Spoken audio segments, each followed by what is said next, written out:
तो है गाइस, कैसे हो आप सभी लोग। तो आज मैं साकामोटो डेज के एपिसोड नंबर 10 को एक्सप्लेन करने वाला हूँ। तो चलो बिना किसी देर करे एपिसोड को शुरू करते हैं। एपिसोड की शुरुआत होती है एंड हमें शॉप का सीन दिखाया जाता है, जहाँ पे शिन एंड लू दोनों की हालत कुछ ज्यादा ठीक नहीं थी, बिकॉज वो दोनों ही काफी ज्यादा थक गए थे पिछले दिन की भाग दौड़ करने के बाद। एंड इस टाइम पे अगर वहाँ पे कोई हिटमैन आ जाता है तब वो लोग कुछ कर भी नहीं पाएंगे। एंड उनकी ये हालत देखने के बाद साकामोटो बोलने लग जाता है उसके पास एक बढ़िया आइडिया है। और फिर हमें दिखाया जाता है कि साकामोटो अपनी पूरी फैमिली को लेकर बाथ हाउस में गया होता है। एंड ये देखने के बाद जो शिन है वो काफी ज्यादा हैरान हो जाता है एंड उनको बताने लग जाता है कि कैसे ये काफी ज्यादा रिस्की है, बिकॉज वो अपनी पावर्स का यूज ही नहीं कर पा रहा अभी के टाइम में। जिसमें साकामोटो बताने लग जाता है अगर तुम्हें अपनी पीक परफॉर्मेंस चाहिए तब तुम्हें रिकवर भी करना चाहिए। ये सुनने के बाद शिन सोचने लग जाता है इसका मतलब आज का हमारा मिशन है रिकवर करने का। वहाँ पे अंदर जाने के बाद शिन बताने लग जाता है कि कैसे वो आज के पहले कभी भी बाथ हाउस में नहीं किया। एंड ये सुनने के बाद वो सभी काफी ज्यादा हैरान हो जाते हैं। तभी हमें युतारो नाम के बंदे को दिखाया जाता है जो कि वहाँ पे काम कर रहा था एंड वो अपनी लाइफ से कुछ ज्यादा खुश नहीं था, बिकॉज उसको वीकेंड में भी अपने पेरेंट्स के बाथ हाउस में काम करना पड़ रहा है। पर तभी वहाँ पे साकामोटो आ जाता है जो कि बाथ हाउस के लिए पे करने वाला था। एंड साकामोटो को यहाँ पे देख के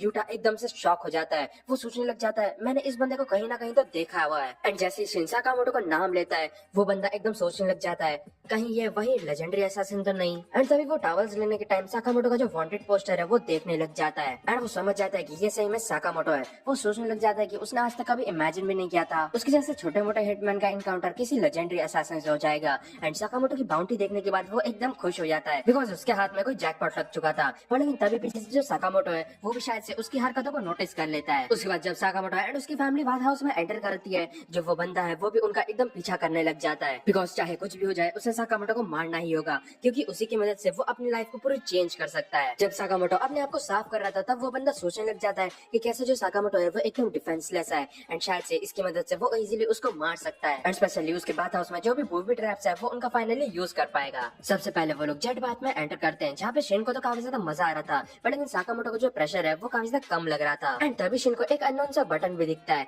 एंड वो उसको दबाने वाला था। एंड दूसरी तरफ जो युतारो है वो भी अपना रिमोट लेके एकदम रेडी हो चुका था। एंड जैसे ही शिन एकदम से उस बटन को दबाता है दूसरी तरफ युतारो पानी का फुल प्रेशर कर देता है, जिसके कारण जो शिन है वो एकदम हवा में उड़ जाता है एंड दूर जाके गिरता है, जिसके कारण उसको चोट भी लगती है। दूसरी तरफ युतारो तो काफी ज्यादा खुश था क्योंकि उसको लग रहा था कि जो साकामोटो का खेल है वो तमाम हो चुका है। पर लेकिन जैसे ही उसको दिखता है कि जो साकामोटो है वो इस प्रेशर को एंजॉय कर रहा है, उसका हालत खराब हो जाता है, क्योंकि आज से पहले उसने ऐसा कुछ भी नहीं देखा था। उसके बाद जो साकामोटो है वो लोग सोना का ट्राई करते हैं, जहाँ पे ये देखने के बाद युतारो तो काफी ज्यादा खुश हो जाता है क्योंकि वो फाइनली उनका काम तमाम कर सकता है। पर लेकिन अंदर क्योंकि बिल्कुल भी साकामोटो को गर्मी नहीं लग रही थी, इस वजह से वो लोग टेम्परेचर बढ़ाने का ट्राई करते हैं। एंड दूसरी तरफ जो युतारो है वो टेम्परेचर इतना ज्यादा बढ़ा देता है कि वहाँ पे आग लग जाती है। पर लेकिन साकामोटो को ये टेम्परेचर एकदम परफेक्ट लगता है। दूसरी तरफ जो शिन है वो एकदम ऐसा एक्ट करने लग जाता है कि ये टेम्परेचर एकदम परफेक्ट है एंड वो इसको सहन कर सकता है। पर लेकिन दूसरी तरफ जो युतारो है उसका ये सब देख के दिमाग खराब हो रहा था, बिकॉज उसने कितना कुछ ट्राई कर लिया बट उससे भी कोई फायदा नहीं हुआ। उसके बाद वो लोग कोल्ड वाटर में जाते हैं, जहाँ पे युतारो अगेन जो पानी है उसको पूरा जमा देता है। पर लेकिन इससे साकामोटो का तो पता नहीं, पर लेकिन शिन का हालत जरूर से खराब हो जाता है। उसके बाद वो लोग वाटरफॉल के नीचे बैठते हैं, जहाँ पे युतारो वाटरफॉल का प्रेशर काफी ज्यादा बढ़ा देता है एंड इससे अगेन शिन को काफी ज्यादा प्रॉब्लम होता है। लेकिन साकामोटो एकदम चिल गाय बन के बैठ जाता है। एंड इतनी सब कोशिशें करने के बाद भी जब युतारो का प्लान बिल्कुल भी काम नहीं कर रहा था, उसका दिमाग और भी ज्यादा खराब हो जाता है। फिर हमें दिखाया जाता है कि जो साकामोटो है वो शिन को लेके बाहर आ चुका था, बिकॉज शिन बेहोश हो चुका है। और उसके बाद साकामोटो आइसक्रीम खाने लग जाता है एंड उन बच्चों को बाय बोलता है जिनसे कि वो अंदर मिला था। पर लेकिन दूसरी तरफ जो युतारो है वो काफी ज्यादा गुस्से में आ चुका था, बिकॉज उसको फाइनली समझ आ रहा था कि आखिर साकामोटो को एक लेजेंडरी असैसिन क्यों बोला जाता है। एंड उसको ये भी पता चल चुका था कि वो उसको नहीं मार पाएगा। उसके बाद वो सोचने लग जाता है कि कैसे वो कभी भी अपने पेरेंट्स के फुटस्टेप्स में नहीं चलना चाहता था एंड इसी के कारण वो एक हिटमैन बनने के लिए निकल पड़ता है। एंड फाइनली उसको अपने फादर की कही हुई बातों का रियलाइज होता है कि वो कभी भी इस जॉब के लिए फिट ही नहीं था। पर तभी वहाँ पे तो बंदे आ जाते हैं जो कि युतारो से बोलने लग जाते हैं कि मेरे को तो लगा था कि तुम यहाँ पे कभी भी वापस नहीं आने वाले, पर लेकिन अब तुम यहाँ पे क्या कर रहे हो। एंड फिर वो लोग युतारो की काफी ज्यादा बेइज्जती करने लग जाते हैं, जो सुनकर युतारो उनको मुंह बंद रखने के लिए बोलता है। एंड ये सुनने के बाद उन बंदों का दिमाग खराब हो जाता है एंड वो लोग युतारो को मारने लग जाते हैं एंड उसके पेरेंट्स की बेइज्जती भी करने लग जाते हैं। पर लेकिन उसी मोमेंट में जो साकामोटो है वो टेबल टेनिस खेल रहा था एंड वो एकदम से पीछे से बॉल मारता है जो कि उस बंदे के मुंह पे जाके लगता है, जिसके कारण वो नॉकआउट हो जाता है। एंड दूसरे बंदे को लगने लग जाता है कि युतारो ने कुछ किया होगा, जिसके कारण वो अगेन उसको मारने के लिए आता है। पर लेकिन साकामोटो एकदम से उसकी तरफ आइसक्रीम स्टिक फेंकता है, जिसके कारण वो बंदा एकदम वेंडिंग मशीन में जाकर टकराता है एंड इसके साथ वो भी नॉकआउट हो जाता है। साकामोटो को उसकी मदद करते हुए देख के युतारो बोलने लग जाता है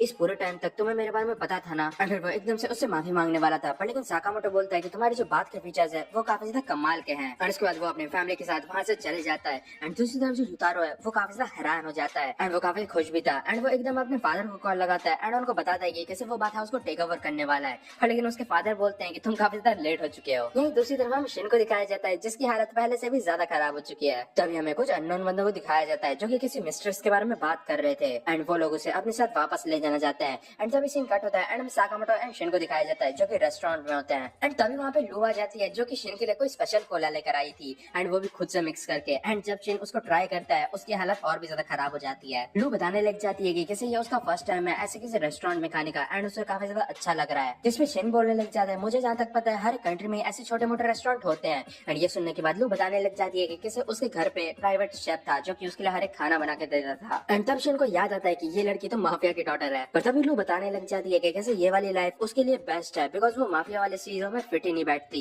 एंड जैसे वो लोग कुछ और ऑर्डर करने का प्लान बनाते हैं वैसे ही एकदम से शिन एंड साकामोटो के ऊपर गन पॉइंट कर लेते हैं दो बंदे। एंड एक बंदा तो साकामोटो के ऊपर फायर भी कर देता है पर लेकिन जो साकामोटो है वो फोक की मदद से उस बुलेट को रोक लेता है। एंड दूसरी तरफ जो शिन है वो एल्बो मारते हुए दूसरे बंदे को न्यूट्रलाइज कर देता है। एंड साकामोटो भी अपने पीछे वाले बंदे को पकड़ के एकदम टेबल के ऊपर पटक देता है। एंड क्योंकि वहाँ पे वेटरेस आ चुकी थी इस वजह से वो लोग अपना ऑर्डर भी दे देते हैं। एंड तभी वो टेबल वाला बंदा बोलने लग जाता है मुझे लगा था कि तुम कुछ मच्छियाँ ऑर्डर करोगे पर लेकिन तुम्हारा जो टेस्ट है वो एकदम बच्चों की तरह है। शिन क्वेश्चन करने लग जाता है कि आखिर ये बंदा है कौन। पर लेकिन दूसरी तरफ जो लू है वो उस बंदे को देखने के बाद पहचान जाती है क्योंकि ये उसके माफिया के मेंबर्स में से एक है एंड इसका नाम वुडोंग है। लू काफी ज्यादा शॉक हो जाती है बिकॉज उसे लगा था कि जो वुडोंग है वो मारा जा चुका है पर लेकिन वो यहाँ पे जिंदा है। एंड तभी वुडोंग बताने लग जाता है कि कैसे वो चाहता है कि लू वापस से चाइना चले बिकॉज उनको लीडर की एक जरूरत है बिकॉज उनके फादर के मरने के बाद जो चीजें हैं वो काफी ज्यादा अनस्टेबल हो चुकी है एंड तब से वही संभाल रहा है इन सब चीजों को। पर लेकिन लू एकदम से वहाँ पे जाने के लिए मना कर देती है एंड वुडोंग को सब कुछ संभालने के लिए बोलती है। एंड क्योंकि लू एकदम से वुडोंग के पास आ चुकी थी इस वजह से वुडोंग के नाक से एकदम से खून का फव्वारा निकल जाता है। लू का मुंह साफ करने के बाद लू वुडोंग के बारे में बताने लग जाती है जो कि बचपन से ही उसके पीछे पड़ा है एंड वो जहाँ पे भी जाती थी वुडोंग उसका पीछा करता रहता था एंड वो उनके माफिया ग्रुप का हाई लेवल का एडवाइजरी है। पर लेकिन दूसरी तरफ जो वुडोंग है वो तो काफी ज्यादा खुश हो रहा था बिकॉज मैडम को पता है कि मैं उनकी रक्षा कर रहा था। एंड उसका माइंड रीड करने के बाद सोचने लग जाता है कि ये बंदा तो सही में पागल है। एंड उसके बाद जो लू है वो वापस से एक और बार मना कर देती है उसे बिकॉज वो साकामोटो के साथ ही उसके स्टोर में काम करना चाहती है। ये सुनने के बाद वुडोंग बोलने लग जाता है इसका मतलब आपको रिट्रीव करने के लिए मेरे रास्ते में एक लेजेंडरी असैसिन है। जो सुनकर शिन बोलने लग जाता है अगर तुम्हें फाइट ही करनी है तो फिर आ जाओ।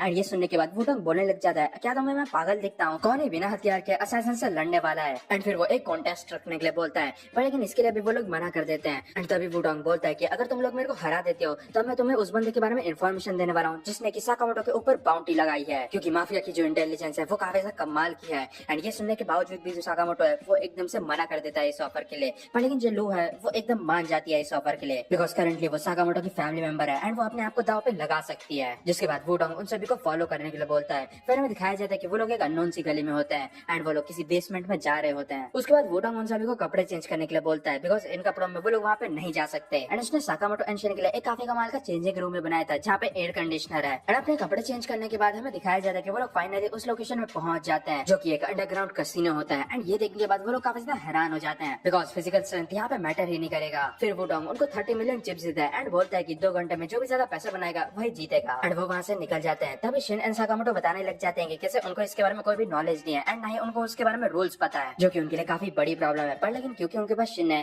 तो फिर उनके पास एक काफी बड़ा एडवांटेज भी है क्योंकि जो शिन है वो माइंड रीड कर सकता है। एंड तभी लोग बताने लग जाते हैं कैसे जो वुडोंग है वो कोई अच्छा फाइटर नहीं है पर लेकिन उसका जो दिमाग है वो काफी ज्यादा तेज है। उनकी फैमिली में स्ट्रेंथ ही मैटर करता था पर लेकिन वुडोंग एक लौता बनता है जिसने कि अपने दिमाग की मदद से लैडर को क्लाइंब किया था। पर लेकिन तभी वहाँ पे एक कमोशन स्टार्ट हो जाता है एंड जैसे वो लोग वहाँ पे जाके चेक करते हैं उनको पता चलता है कि जो वुडोंग है उसने अपना जो पैसा है वो 3 गुना कर लिया है। एंड इस मैटर में वुडोंग काफी ज्यादा सीरियस था बिकॉज वो मिस को अपने साथ वापस लेकर ही जाएगा। तभी हमें एक पोस्ट क्रेडिट सीन दिखाया जाता है जहाँ पे तानाका एंड शिवा दोनों ही जॉबलेस हो चुके थे। इस वजह से वो दोनों एक साथ डिसाइड करते हैं कि वो लोग एक क्रेप का बिजनेस स्टार्ट करेंगे। फिर में दिखाया जाता है कि बिजनेस स्टार्ट करने के बाद भी उनके पास कोई भी कस्टमर नहीं आ रहे थे जिसके कारण शिवा खुद ही एक क्रेप बना के खाने लग जाता है। पर लेकिन तभी वहाँ पे साकामोटो की फैमिली की एंट्री होती है एंड ये देखने के बाद शिवा एकदम से इनविजिबल हो जाता है। एंड दूसरी तरफ जो तानाका है वो अपना मुंह बैटर में डाल लेता है एंड इसी के साथ ये जो एपिसोड है वो खत्म होता है। तो गाइस कमेंट्स में बताना कि आपको ये एपिसोड कैसा लगा एंड अगर आपको वीडियो अच्छी लगी है तो वीडियो को लाइक कर देना एंड चैनल को भी सब्सक्राइब कर देना। एंड अगर आपने अब तक हमारे